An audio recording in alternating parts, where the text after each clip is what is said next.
On. Hey, horror. Rock salt!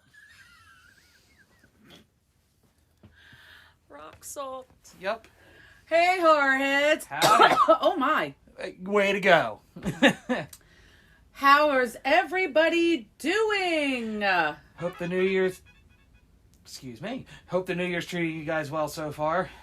So we're going to do something a little different today because the mama done fucked up. She made a noopsie poopsie. Yeah. A fucky wucky, if you will. Yeah. So I did some research and... She forgot it at work. I forgot it. So... So this episode is going to be a two-parter, but both parts are from me. Yes. So I coincidentally made, researched two things that had a very similar theme to them. Well, there you go. To some degree. There you go. So. We like a good theme. Depending on what the theme is. There you also, go. I would love to say Happy Friday the 13th, even though you guys won't hear this on Friday the 13th. Yeah, we're that way to date this one. Anywho, Happy Friday the 13th. So the first part is I researched 4 different urban legends from across the country. Okay. And this first one is known as... I'm going to be really pissed if it's one of the ones I did. That'd be funny. But no, this one is the Char Man. Oh. Like Charmander, but... Every time I write Charman, my brain immediately went, "Durr." This is Charman. Durr. But anyway. So there's a few different origin stories for the Charman. It is an urban legend from the... what was it called? The Ijo Mountains or Ijo Forest, something like that. It's over in California. Okay. So I have found 4 different stories of the origin of Charman. Oh, char as in like burnt? Yes. Char? Okay. So, one involves a father and a son, and the fire of 1948. Okay. Both are caught in the fire. Hence, char. Yes. Both are caught in the fire. The father dies. The son goes insane from his injuries, skins the burnt flesh off of his deceased father.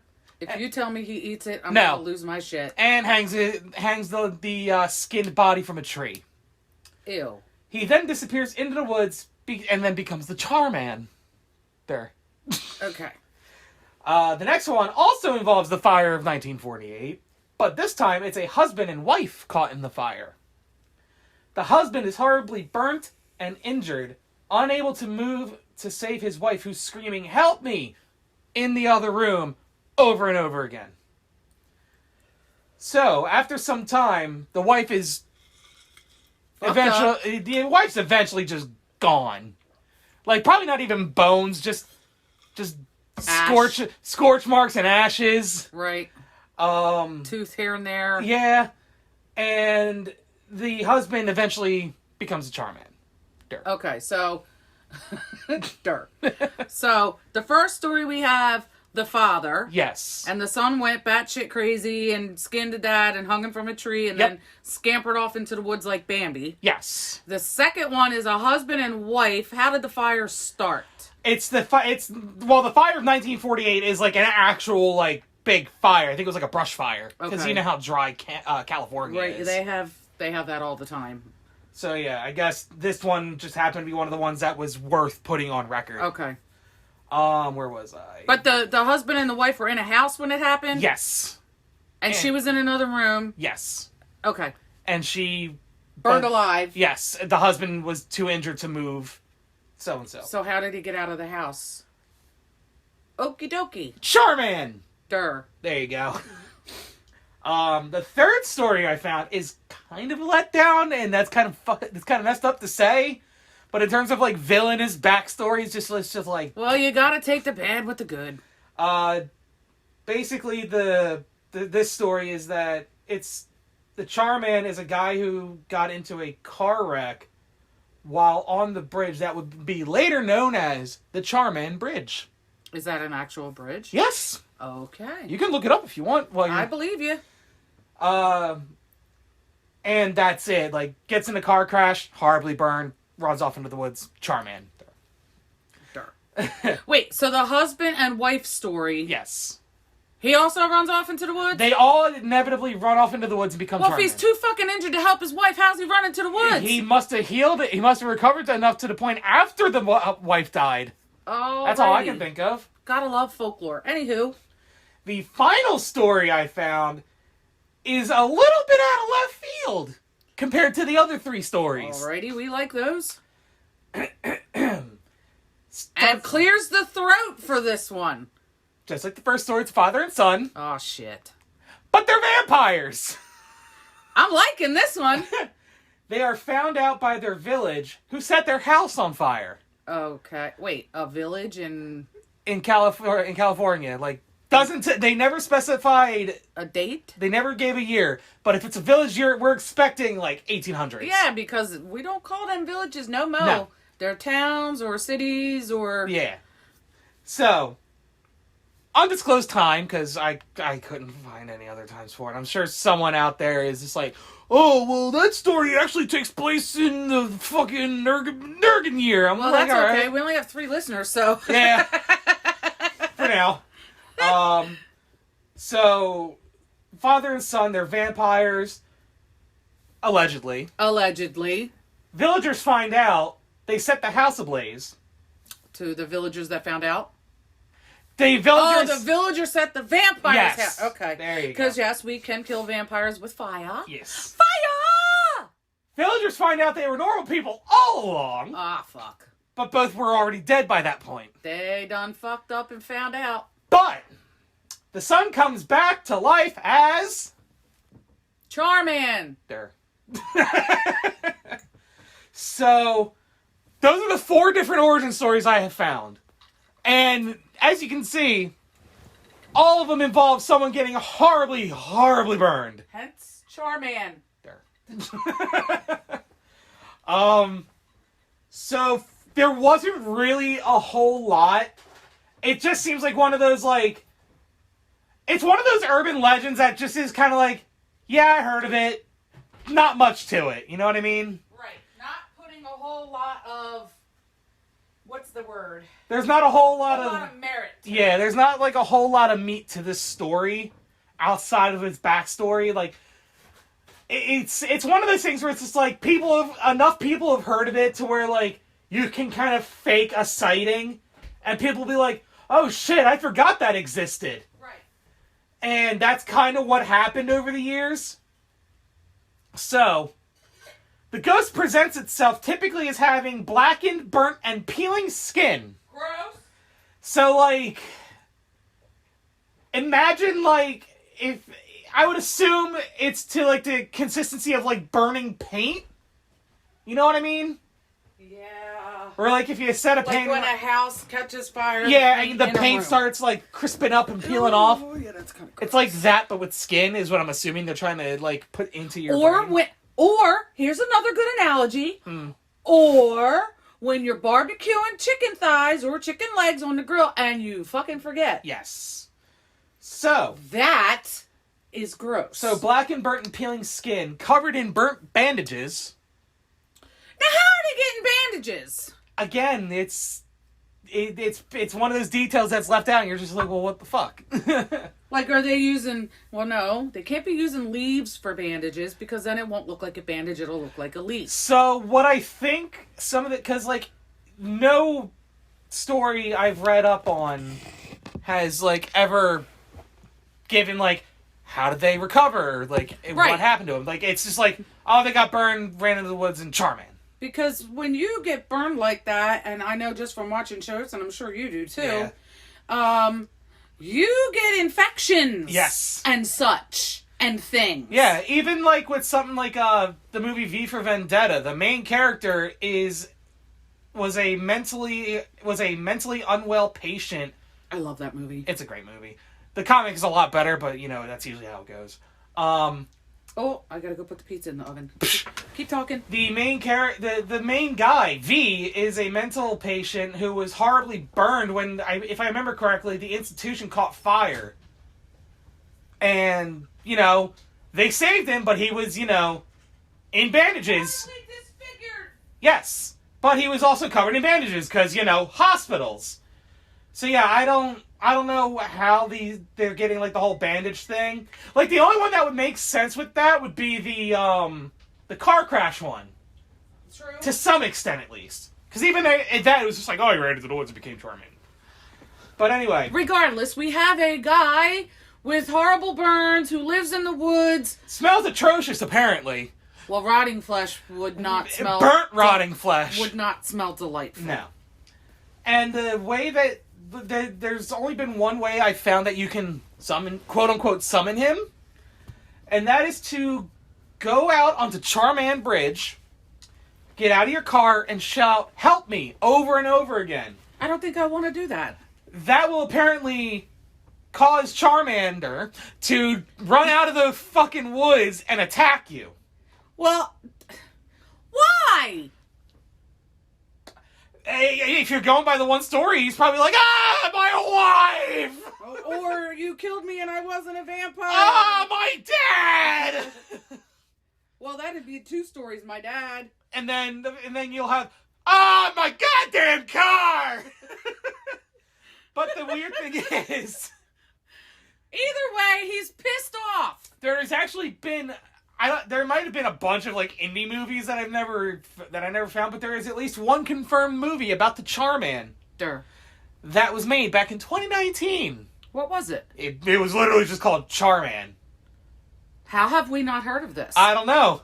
I even tried looking it up, and it's just like, yeah, it's a little out there, but it's only a few years old. I'm gonna see if I can find it and watch it sometime later. You should have watched it today. Buh. But yeah, just buh. But yeah, that's Charmander, the horribly burned, disfigured man person that lives out in the woods of California hold on, I'm gonna just look it up because I don't fucking remember. It is the Ojai, which is what I think I was saying before.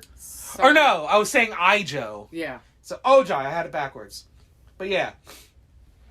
So that's one story, and it's a little shorter because not used to doing 2-parters on my own. Damn it! Lots of unconfirmed shit. Yeah. So if anyone has any extra details that they would like to share that I haven't gone over about the Charman of Ojai Forest or Ojai Mountains, whatever it was called in California, feel free to send us an email. Or yes, one of our 3, maybe 4 listeners now. Yes. So, that is part 1. And then the next part is all about to come up after this commercial break. Do. Welcome back, everyone. I hope that was a great commercial break for whatever the fuck they wanted to talk about for us. That was me, and that was our anchor ad. It's the only one we have so far. I thought we recorded, at least 2. One that you wrote, one that I wrote. They only let us do 1. No, you know what it was? We both wrote one, but we only recorded 1.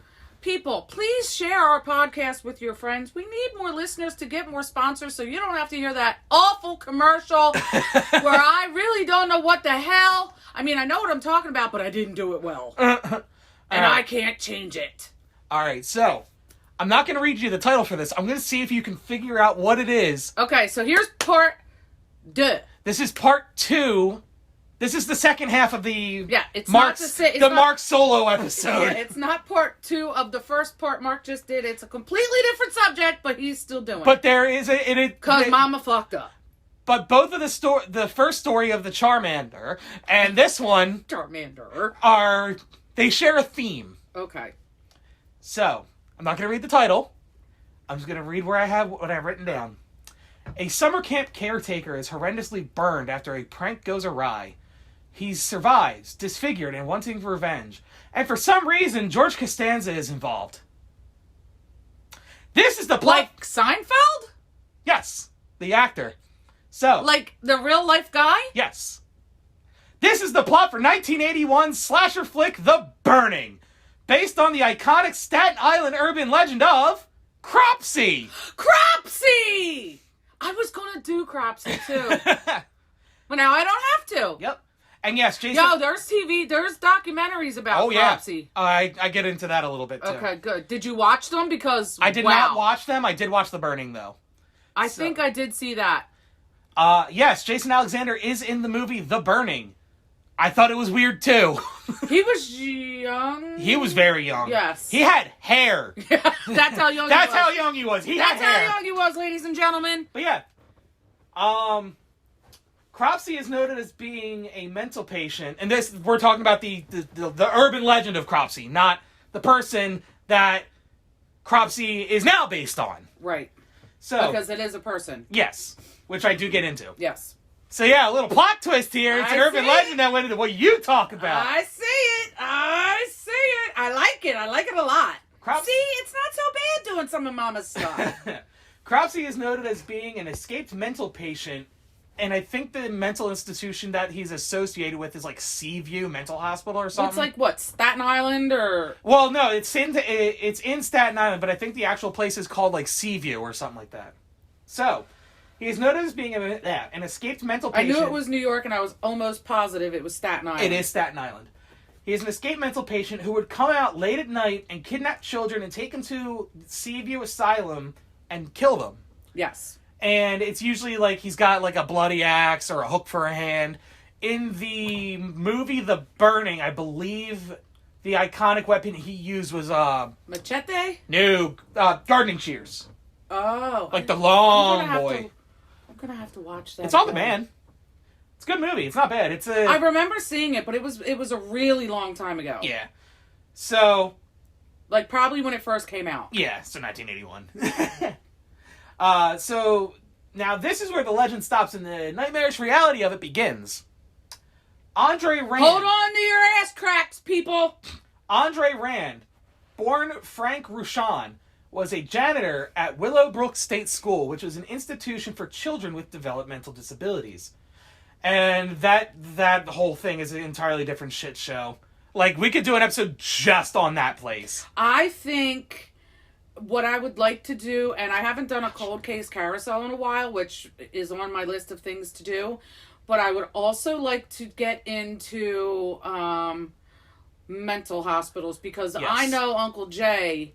When he did work... He went to Eastern State, right? Penhurst. When he worked the Halloween... yeah. Penhurst Asylum is in PA. For those of you who are not from around here, you know, maybe one or two of our listeners out of the three that we have.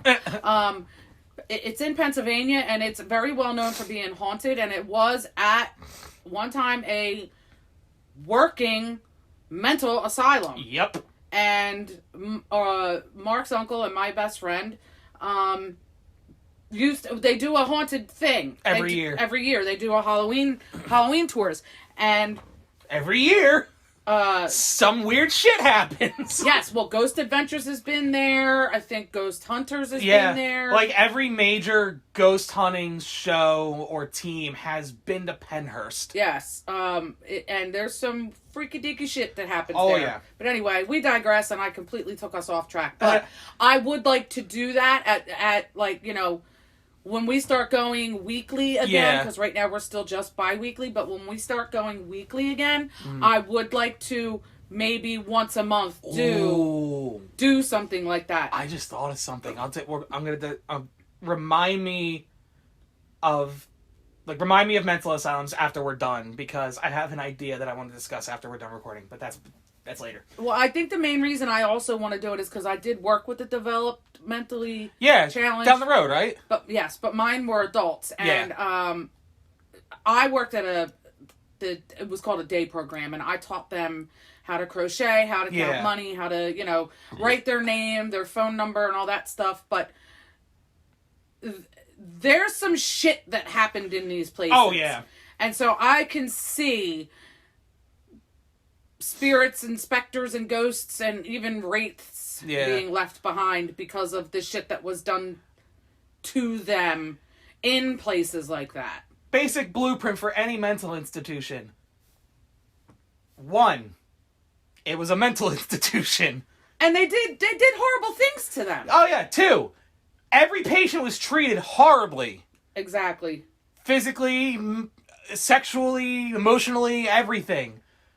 It's every mental institution always involves like fucked up shit. Yeah, the orderlies or the doctors or whatever abusing the patients a lot of the times children at that, for various reasons. But I digress.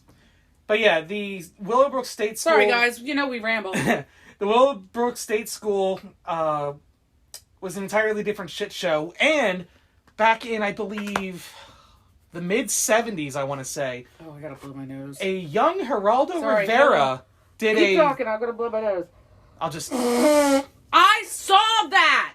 The one with Geraldo. Yes, Geraldo Rivera did an entire hit piece on it. Yes. And he was actually a key component as to that place getting closed. Yes. It might have taken longer than he wanted to, but he did help it get closed. You need to find that so we could put it in the show notes because that was very good. And Yeah. I cried. Yeah. So, because mental institutions at the time were more like private, a lot of people didn't know what happened inside, especially because a lot of the kids and whatnot that were sent to those places were essentially just abandoned there. And they couldn't talk. Most of them were nonverbal. Yeah. They couldn't tell anybody what was going on. And if they could, nobody believed them. Oh, yeah, for sure. And Geraldo Rivera did an entire piece on Willowbrook, and he shed light on what happened, not just in Willowbrook, but it's the same stuff that happened in tons of other mental institutions, especially childhood ones. Yes. But anyway, Andre Rand was a homeless man who, again, worked as a janitor at the school, and he lived on the school grounds in a tent he made himself. So... That ain't creepy at all. I mean, look, you gotta do what you gotta do. So, one student at Willowbrook was actually kidnapped and murdered and buried in a shallow grave on the grounds of the school. And nobody was looking for this kid? So, the student that was kidnapped and murdered was found out to be a child with Down syndrome known as Jennifer Schweiger. Aww. I want to say she was... I forget the ages off the top of my head, but I want to say she was probably around, 12, 13-ish. She was a baby. She was a baby. Other confirmed victims of Rand/Cropsey are Alice Pereira. I don't know the ages for any of these ones. I just know that Jennifer Schweiger was around 12 or 13. So, Alice Pereira, Holly Ann Hughes, Tia Heese Jackson. I'm sorry to the family if I fucked up that name. Heist, maybe? No, Tia Heese. It's Tiahease. So, Tia Heese, something like that. That's a pretty name. And Hank Gafforio. So, the only confirmed conviction he got was for the kidnapping of the kidnapping and possible murder of Jennifer Schweiger. But because of that alone, he got 25 years in prison. And this was in 1988. So the place got shut down. Fuck, that's the year I graduated. Yeah. The year that the place finally got... Showing my age. The year the place finally got shut down was 1987. So this all happened right after it shut down. Yeah. So, excuse me. In 1988, supposedly kidnapped and murdered little Miss Schweiger, and was charged for both of them, but was only convicted of the kidnapping. How did they figure out it was him? He was seen around these children more often than not. But they didn't have, did they have, because I can't remember. I'm sure they probably did have some kind of footage or some eyewitness... Physical evidence or something? Physical evidence, maybe even eyewitness accounts. But they didn't have enough evidence... He was last seen with her? Yes, exactly. But they didn't have enough physical evidence to confirm that he was the one that murdered her. Just that he kidnapped her. So, for the... My heart breaks. Yeah. It really does. So, for the kidnapping of those kids, and possibly even more that I was not able to confirm, this man was sentenced to 2 25-year sentences. He should have got fucking life. Well, I mean, that's pretty much what 25 years is anymore, isn't it? But still. So this man I don't know if New York has the death penalty. I don't think they do anyway. I don't think they did at the time, and I don't think they do anymore. I don't think they did at the time, and I don't think they do... At this point, He should have fucking got it. So, this man was serving 50 years in prison. He's still alive, by the way. Is he? He's still alive. How old is he? 70 or 80 something. So he was only in his 20s. Yeah. He was born in, like, 1940-something, so he was old. All right, well, then, see... He's so he's got to be closer to his 80s. Yeah. Early... He's getting... So, mid to early 80s. So, that guy, he will not be eligible for parole until 2037. Oh, he gonna die. When he'll be 93 years old. That sick motherfucker might live that long. This man was born in the 40s and has lived to see so much advancement, but not be part of any of it because he's a sick asshole. Yeah. Yeah. Some people... And because they haven't found the bodies, they can't tie them back to him. Yeah, so they just know and that... if they did find the bodies, the DNA is so degraded, they still can't tie it back to him. Exactly. Like, they know that these motherfucker. So that they know that these, like, 5 kids are missing because, you know, they went missing, but they've never been found. So these are some cold cases you might want to look into. Well, I mean... If there's anything else that may have come to light since then. I mean... So... I could, but the thing is, it'll probably all tie back to him. Yes. And the only reason... he was never convicted of them. He was only convicted of the kidnappings, yeah. But the reason that they actually know he kidnapped, like, 1 or 2 of the other kids that I mentioned, I forget which ones, is because his cellmate was taking notes during their conversations, and he openly... It's the oven. Yeah, I know. And he openly admitted to kidnapping one of them. Yeah, but, you know, we've had this conversation before about convicts, how they do that shit to like, get clout. Exactly. Now, I ain't saying he didn't do it. But you're not saying that he did not do it. Right.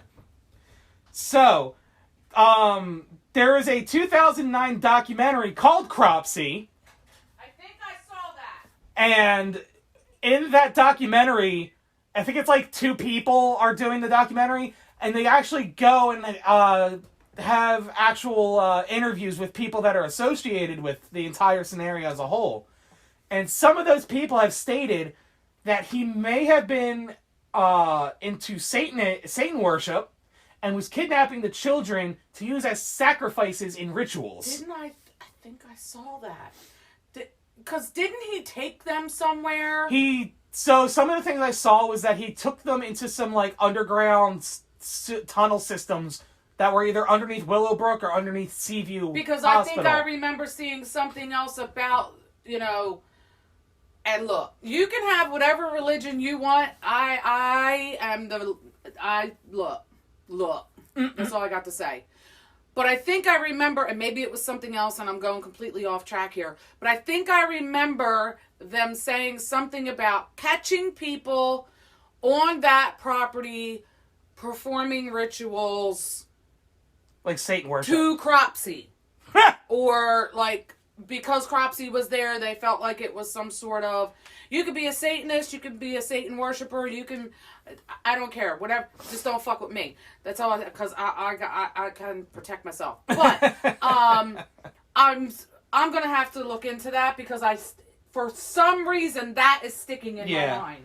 But when he would kidnap children, some people would say that he would take them to some underground tunnels that were beneath either Willowbrook State School or Seaview Hospital. Yeah, and that's why I think that. And why is there tunnels connecting all these? Oh, no, they're not connected. They're just underground tunnels that are just under the place, like a basement system, sort of. Gotcha.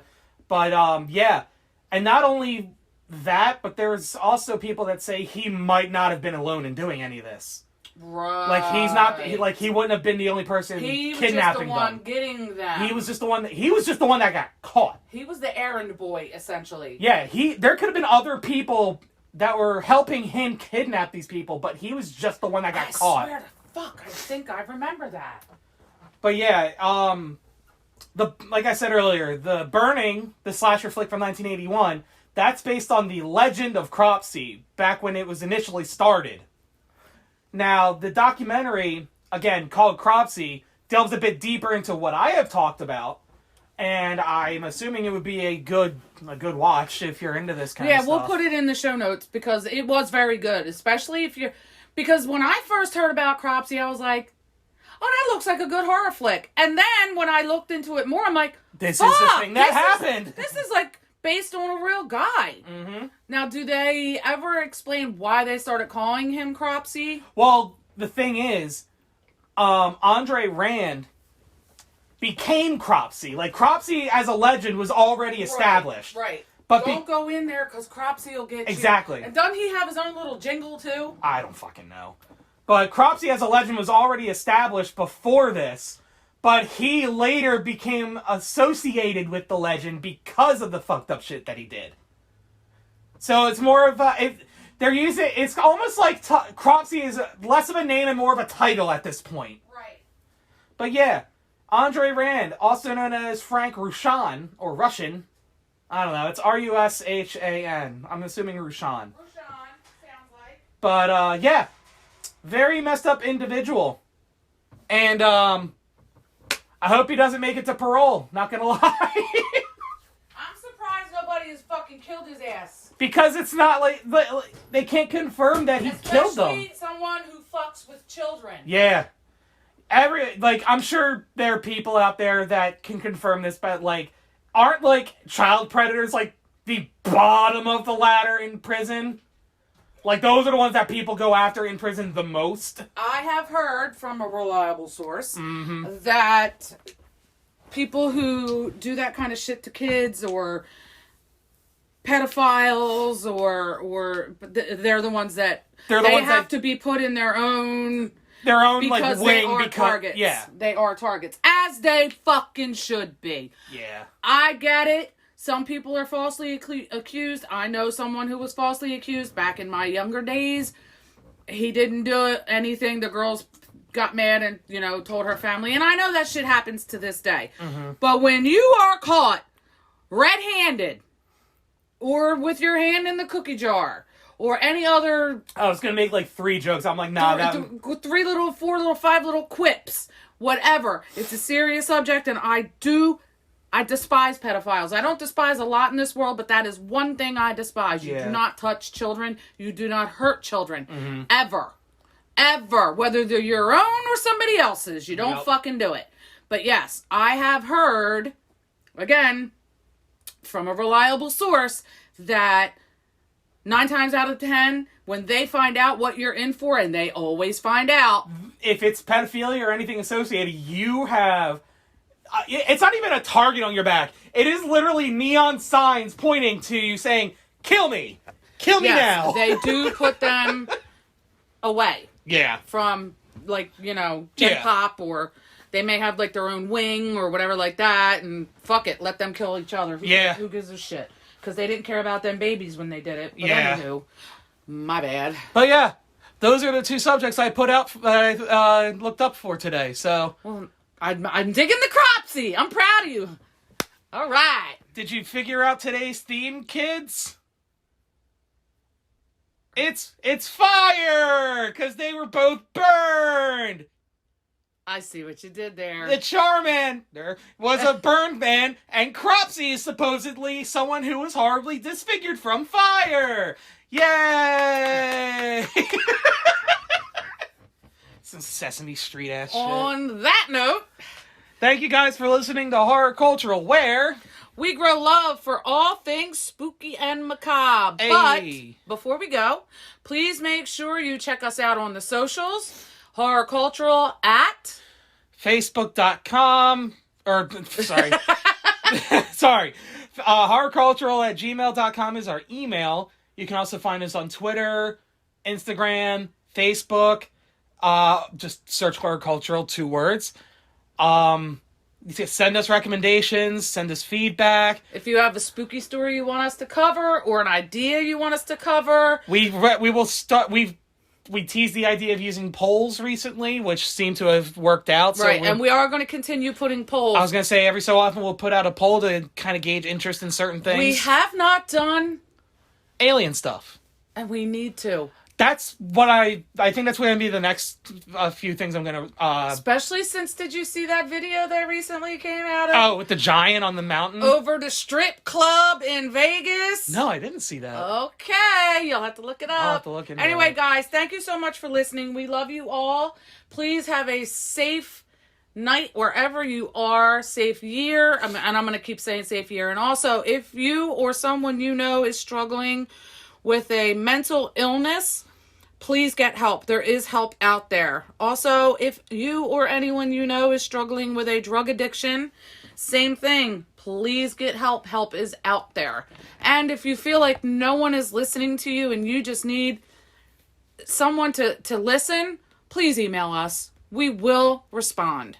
We don't want anyone to feel like they are alone in this world. It's crazy right now. It's been crazy with the, panoramic going on and